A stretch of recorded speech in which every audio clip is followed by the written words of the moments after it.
Okay, so this is a quick video to demonstrate how the anamorphic lens works along with the OPPO 203.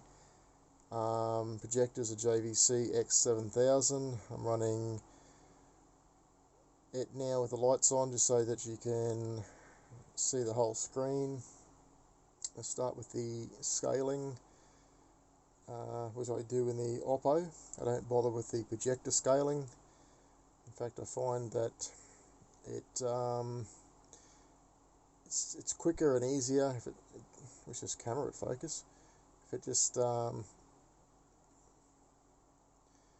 scale it in the player, and it's a shame that more players aren't making scaling options.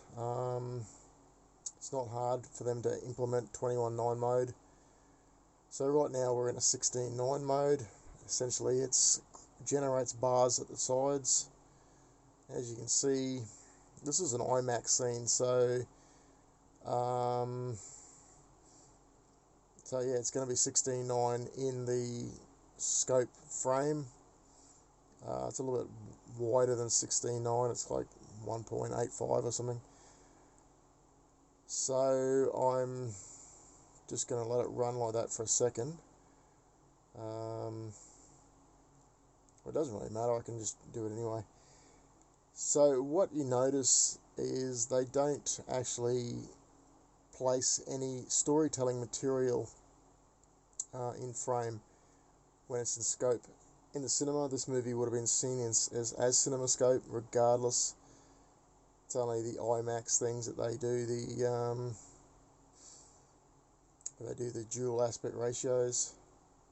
So if I go out to 21:9 mode, you notice that all the credits are still on screen, everything's where it's supposed to be, and you're not missing any of the action. The best part of it is, of course, is it's now using the full panel of the projector. So it's 8 million pixels on screen. It's pretty cool. So let's swing it up to the business end, and then I can just change ARs on the fly. You notice it's a full mode there.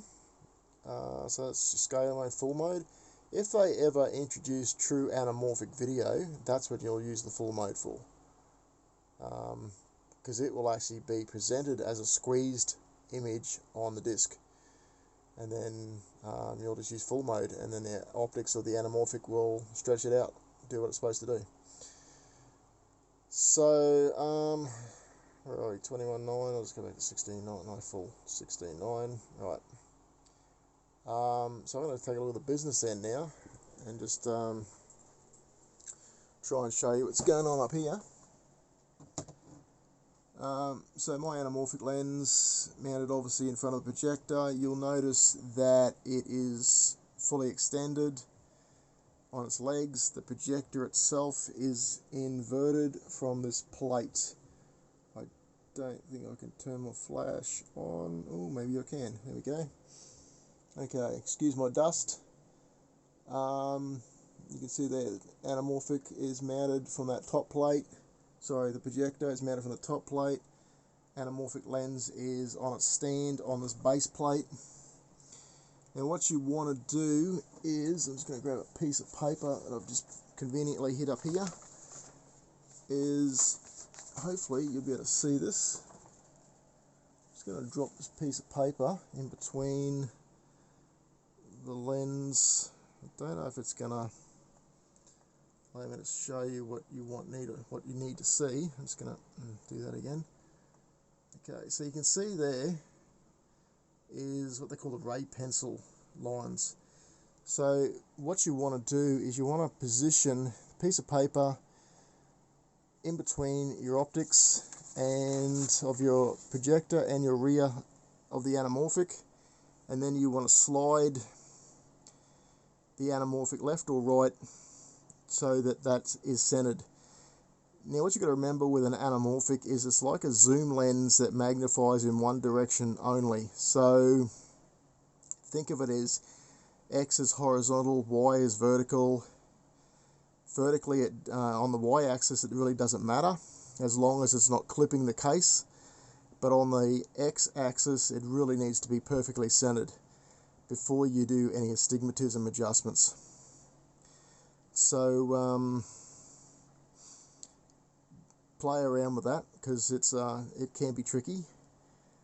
But actually, you can probably do the astigmatism adjustment first. Just make sure you're using grid lines. I like to use text actually, because they have vertical, horizontal, and even angle lines, and it just makes you want to make sure that you focus your image first on your projector, place the anamorphic in the light path, adjust the astigmatism, and sometimes you have to rock the projector focus back and forward, and then you'll have to remove the lens from the light path several times to make sure your projected image is razor sharp, and keep repeating until you get everything looking really, really good.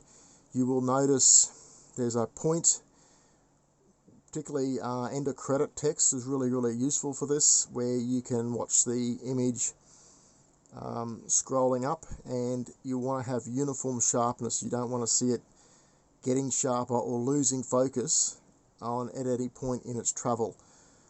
So it can be a bit of a tricky thing to do, but well worth the effort once you get it all set up. So I want to wrap it up there for now. Hope this helps. Catch you in the next one.